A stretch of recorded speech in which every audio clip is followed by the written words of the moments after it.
ಕಲಬುರಗಿ ನಗರದಲ್ಲಿ ಚಾಲನಾ ಪರವಾನಗಿ ಇಲ್ಲದೆ ವಾಹನ ಚಲಾಯಿಸುವ ಅಪ್ರಾಪ್ತ ವಯಸ್ಸಿನ ಬಾಲಕ ಬಾಲಕಿಯರ ವಿರುದ್ಧ ವಿಶೇಷ ಕಾರ್ಯಾಚರಣೆ ನಡೆಸಿ 154 ದ್ವಿಚಕ್ರ ವಾಹನಗಳನ್ನು ವಶಪಡಿಸಿಕೊಳ್ಳಲಾಗಿದೆ ಎಂದು ಪೊಲೀಸ್ ಕಮಿಷನರ್ ಡಾಕ್ಟರ್ ಚರಣಪ್ಪ ಎಸ್ಡಿ ತಿಳಿಸಿದ್ದಾರೆ. ಕಲಬುರಗಿ ನಗರದ ಪೊಲೀಸ್ ಆಯುಕ್ತಾಲಯದಲ್ಲಿ ಕಚೇರಿಯಲ್ಲಿ ಕರೆದಿದ್ದ ಸುದ್ದಿಗೋಷ್ಠಿಯಲ್ಲಿ ಮಾತನಾಡಿದ ಅವರು, ನಗರದಲ್ಲಿ ಸಾರ್ವಜನಿಕರಿಂದ ದಿನದಿಂದ ದಿನಕ್ಕೆ ಸಂಚಾರಿ ನಿಯಮಗಳನ್ನು ಗಾಳಿಗೆ ತೂರಲಾಗುತ್ತಿದೆ.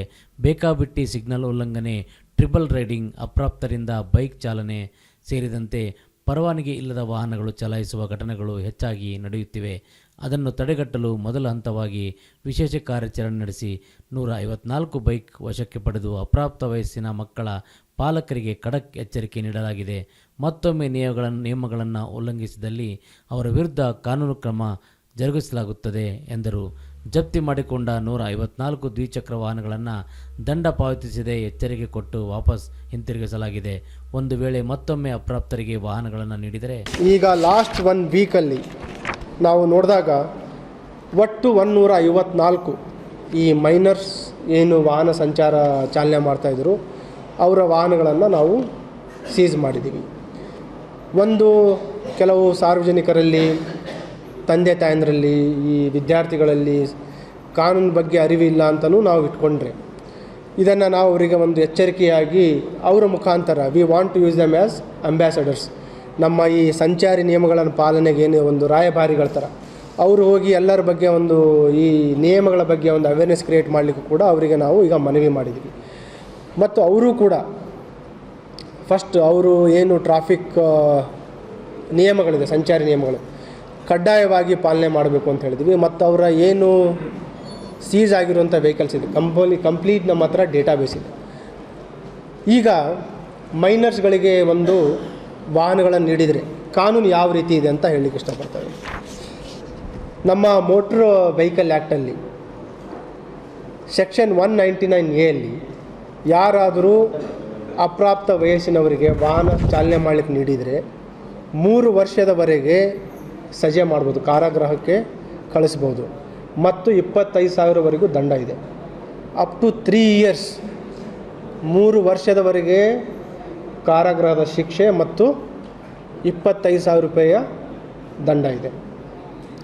ಮತ್ತು ಅದಲ್ಲದೆ ಯಾರು ವಾಹನ ಚಾಲನೆ ಮಾಡ್ತಾ ಇದ್ದಾರೆ ಅವರಿಗೂ ಕೂಡ ಪರವಾನಗಿ ಇಲ್ಲದೆ ಒಂದು ವೇಳೆ ವೆಹಿಕಲ್ ಓಡಿಸಿದರೆ ಅಪ್ ಟು 5,000 ಅಥವಾ 3 ಮಂತ್ಸ್ ಶಿಕ್ಷೆ ಇದೆ. ಇನ್ನೂ ಒಂದಿದೆ, ಒಂದು ಅಪ್ರಾಪ್ತ ವಯಸ್ಸರಿಗೆ ವಾಹನ ಚಾಲನೆ ಮಾಡಿಕೊಡೋದು. ಇನ್ನೊಬ್ಬರು ಮೇಜರ್ ಇರೋವಂಥವ್ರು ವಯಸ್ಕರಿದ್ದಾರೆ, ಎಬೋ 18 ಇದ್ದಾರೆ, ವಿತೌಟ್ ಲೈಸೆನ್ಸ್ ಇದ್ದಾರೆ, ಅವರಿಗೂ ಕೂಡ ನೀವೇನಾದರೂ ವಾಹನ ಚಾಲನೆ ಮಾಡಿದರೆ 181 MV ಆ್ಯಕ್ಟ್ ಪ್ರಕಾರ 5,000 ಫೈನು ಅಥವಾ ಮತ್ತು 3 ತಿಂಗಳ ಕಾರಾಗೃಹ ಶಿಕ್ಷೆ ಆಗುತ್ತೆ. ಹಾಗಾಗಿ ಎಲ್ಲರಲ್ಲಿ ವಿನಂತಿ ಅಂತಂದರೆ, don't give your vehicles to minors or people who are not having valid licence. ಒಂದು ವೇಳೆ ಆದರೆ ಕೊಟ್ಟರೆ ಮತ್ತೆ ನಾವು ಈ ಏನು ಫೈನ್ ಇದೆ ಅದನ್ನು ಸ್ಟಾರ್ಟ್ ಮಾಡ್ತೀವಿ. ಈಗಾಗಲೇ ನಾವು 25,000 ರೂಪಾಯಿ ಫೈನ್ ಸ್ಟಾರ್ಟ್ ಮಾಡಿದ್ದೀವಿ. ಇಲ್ಲಿ ಒಂದು ನಿದರ್ಶನ ಇದೆ. ಇದೇ ರೀತಿ ಯಾರಾದರೂ ಮೈನರ್ಸ್ಗಳಿಗೆ ವಾಹನ ಚಾಲನೆ ಮಾಡಲಿಕ್ಕೆ ಕೊಟ್ಟರೆ ಕಡ್ಡಾಯವಾಗಿ ನಾವು ಎನ್ಫೋರ್ಸ್ಮೆಂಟನ್ನು ಸ್ಟಾರ್ಟ್ ಮಾಡ್ತೀವಿ. ಮತ್ತು ಕಳೆದ ಒಂದು ವಾರದಲ್ಲಿ ಮೋರ್ ದ್ಯಾನ್ 100 ರೆಡ್ ಸಿಗ್ನಲ್ ಏನು ಸಿಗ್ನಲ್ ಜಂಪಿಂಗ್ ಇದೆ ಅದರಲ್ಲಿ ಅವ್ರ ಮೇಲೂ ಕೂಡ ನಾವು ಈಗ ಆಲ್ರೆಡಿ ಪ್ರಕರಣ ದಾಖಲು ಮಾಡ್ಕೊಂಡಿದ್ದೀವಿ. ನಿಯರ್ಲಿ 40 ಡ್ರಂಕ್ ಆ್ಯಂಡ್ ಡ್ರೈವಿಂಗ್ ಕೇಸನ್ನು ಈಗ ಲಾಸ್ಟ್ 1 ವೀಕಲ್ಲಿ ಹಾಕಿದ್ದೀವಿ. ಈ ಡ್ರೈವ್ ನಿರಂತರವಾಗಿ ಕಾರ್ಯಾಚರಣೆ ಆಗುತ್ತೆ.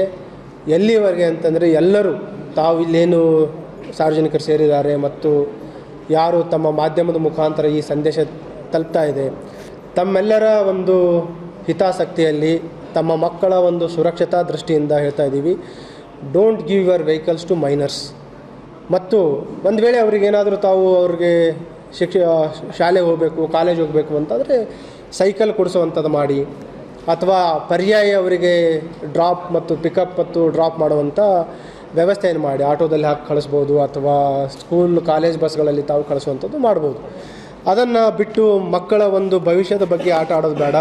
ಈಗಾಗಲೇ ಅವರಿಗೆ ತಮ್ಮ ನಿಯರ್ ಆ್ಯಂಡ್ ಡಿಯರ್ ಒನ್ಸನ್ನು ಕಳ್ಕೊಂಡ್ರೆ ಎಷ್ಟೊಂದು ಜೀವನ ಪರ್ಯಂತ ಪ್ರಾಯಶ್ಚಿತ್ತ ಪಡುವಂಥ ಘಟನೆಗಳು ಸುಮಾರು ಈಗಾಗಲೇ ನಾವು ನೋಡಿದ್ದೀವಿ.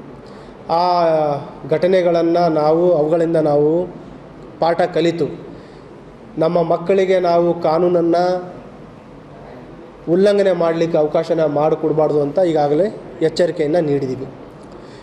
ಇದಲ್ಲದೆ ಮತ್ತು ಎಲ್ಲ ನಮ್ಮ ಅಧಿಕಾರಿಗಳ ಜೊತೆನೂ ಈಗ ಸೂಚನೆ ನೀಡಿದ್ದೀವಿ. ಎಲ್ಲ ವಿದ್ಯಾಸಂಸ್ಥೆಗಳು ಏನೇನಿದೆ, ಎಜುಕೇಷನ್ ಇನ್ಸ್ಟಿಟ್ಯೂಷನ್ಸ್, ಕಾಲೇಜಸ್ ಮತ್ತು ಸ್ಕೂಲ್ಸ್, ಅಲ್ಲಿನೂ ಕೂಡ ನಾವು ಡೈಲಿ ಡ್ರೈವನ್ನು ಮಾಡ್ತೀವಿ.